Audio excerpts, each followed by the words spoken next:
arrancó agosto y a mucha gente empezó a llegar la boleta de la luz o empezó a entrar a los sistemas por los que paga de manera digital y se empezó a encontrar con que aumentó, con que la cifra que tiene que pagar lo sorprendió porque no era lo que esperaban, no era lo que venían pagando. La pregunta es, ¿qué pasó en el medio? ¿Por qué hubo aumentos en las boletas de la luz? Y nosotros se lo vamos a consultar a Guillermo Autino, él es el titular del área de comunicación y relación con la comunidad de DET, a quien le agradecemos por su tiempo. Guillermo, ¿cómo estás? Hola José, un gusto hablar con vos. ¿Cómo estás? Igualmente, igualmente. ¿Qué pasó, Guillermo? La gente nos llama, nos manda, nos dice, che, aumentó la luz, ¿qué pasó? Me vino un aumento grande, cada uno lo percibirá mayor o menor, en mayor o menor medida, pero contanos qué fue lo que pasó en el medio. A ver, estos incrementos que están percibiendo en las facturas de ahora son los que hemos anunciado a fines de abril. Sí. Hay tres incrementos, hay tres modificaciones, digamos, dentro de lo que es el servicio de energía eléctrica. Lo vamos a detallar ahora, pero lo que se empezó a percibir a partir de mediados de julio, con la facturación de mediados de julio aproximadamente, son esos incrementos que tienen que ver con la revisión tarifaria integral, Sí. que es la definición de la tarifa de la distribuidora de EDET, que tuvo un incremento del 18% en 2 tramos, en mayo, y después tenemos 2 incrementos del valor de la energía, que Sí. recordamos que ese es un porcentaje de la factura, una parte de la factura que las distribuidoras ofician de recaudadoras para el pago de la energía a la empresa mayorista nacional, que ha sido de un 20%. Sí. Es decir, que para el caso de los residenciales, el incremento desde fines de abril aproximadamente hasta ahora es del 38%, 20% de energía, 18% de revisión tarifaria integral, del valor agregado de distribución. Claro. Y en el caso, eso en el caso de residenciales. Y en el caso de las tarifas generales, que sería el comercio, Sí. el incremento ha sido de igual manera del 18% por la resolución de la RTI, pero ha habido un mayor incremento en la energía que ha sido de un 26%, en ese caso el incremento en tarifa total, digamos, es del 44%. Claro. Esos son los incrementos que se le empezó a percibir a mitad de julio y en adelante. ¿Por qué digo a partir de mitad de julio? Porque las facturas que se emiten anteriormente solamente toman una parte de ese incremento que corresponde desde el día que se emite la resolución. Claro. Pero ya se ve de manera plena, el incremento se ve de manera plena a partir aproximadamente de mediados de julio, ya tanto los mensuales como los bimestrales. Vos recién decías que esto se anunció en abril, la gente, viste, por ahí en su día a día no tiene en cuenta esas cosas y al momento de pagar se encuentra con la cifra que lo descoloca, ¿no? Y más en este contexto por ahí complejo, viste, que no aumentan los sueldos, un montón de cuestiones. La pregunta es, sí, estamos de acuerdo. ¿vamos a tener, hay que esperar nuevos aumentos el mes que viene o dentro de 2 meses cuando uno vuelva a pagar la factura? ¿Con qué se va a encontrar? ¿Calma o va a haber nuevas modificaciones?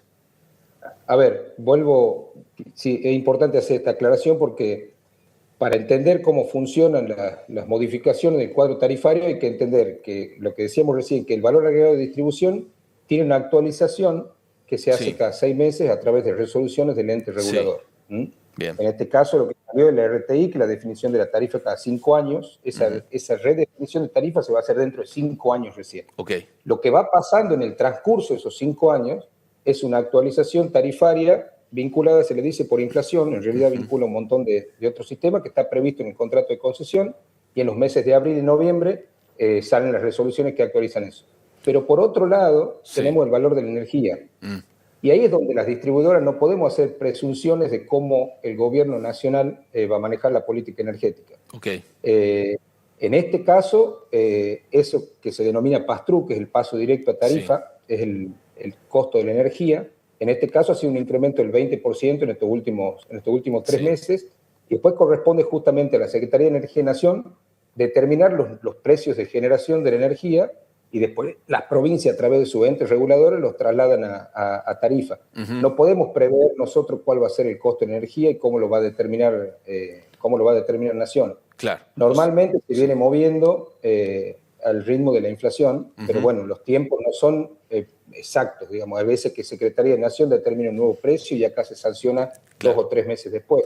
Bien, o sea que sí quería aclarar, sí, dale. me parece importante, perdón que te interrumpa, si bien yo decía que el incremento en los residenciales ha sido del 38%, no implica que todas las facturas han tenido un incremento del 38%, porque eso es solo el incremento de tarifa, pero después hay otros factores que influyen en ese monto. Por eso por ahí vemos una persona que dice, pero a mí me ha llegado un 80%, a mí me ha llegado un 100%.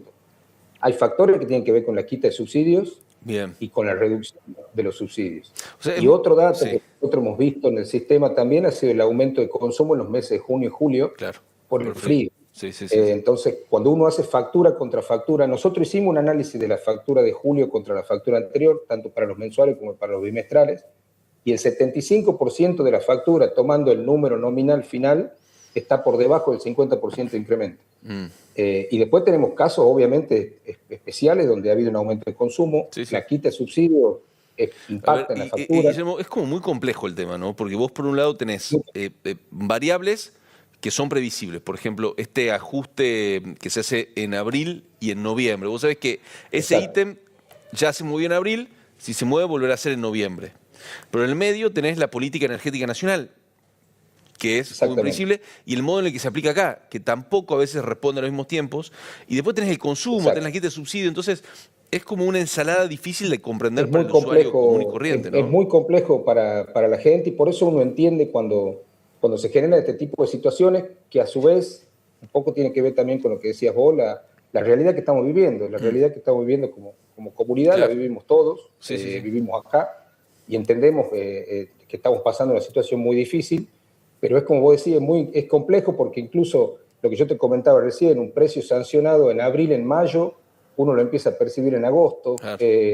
A veces el precio de la energía, si bien de alguna manera Nación intenta acompañar la inflación, por ahí se acumulan 2 o 3 meses. Entonces uno dice, pero si la inflación del mes ha sido del 2%, ¿por qué aumenta el 10%? Y a lo mejor está recuperando, o sea, está actualizando 5 meses. Es muy complejo para explicar a la gente, por eso entendemos los inconvenientes, pero lo que tratamos de hacer siempre con transparencia, tratar de transmitirle a todos los clientes, a todos los tucumanos, la realidad de lo que está pasando con la tarifa. Guillermo, muchísimas gracias. No, por favor, un placer y a disposición como siempre. Bueno, vinculado con este tema, asumió esta semana el nuevo interventor del ERCEP, que es el ente que regula este servicio, y dijo que si alguna persona cree que la boleta le llegó con un consumo que no hizo, es decir, tiene dudas respecto al consumo, que vaya con la boleta a la Defensoría del Pueblo o al mismísimo ERCEP para que lo revisen ahí. Vamos a repasar cuestiones del orden local. Mientras esperamos que se conecte en breve Guillermo Francos, ex jefe de gabinete de la Nación. En el marco de la visita del Papa León XIV, el arzobispo tucumano llamó a abrir el corazón y a vivir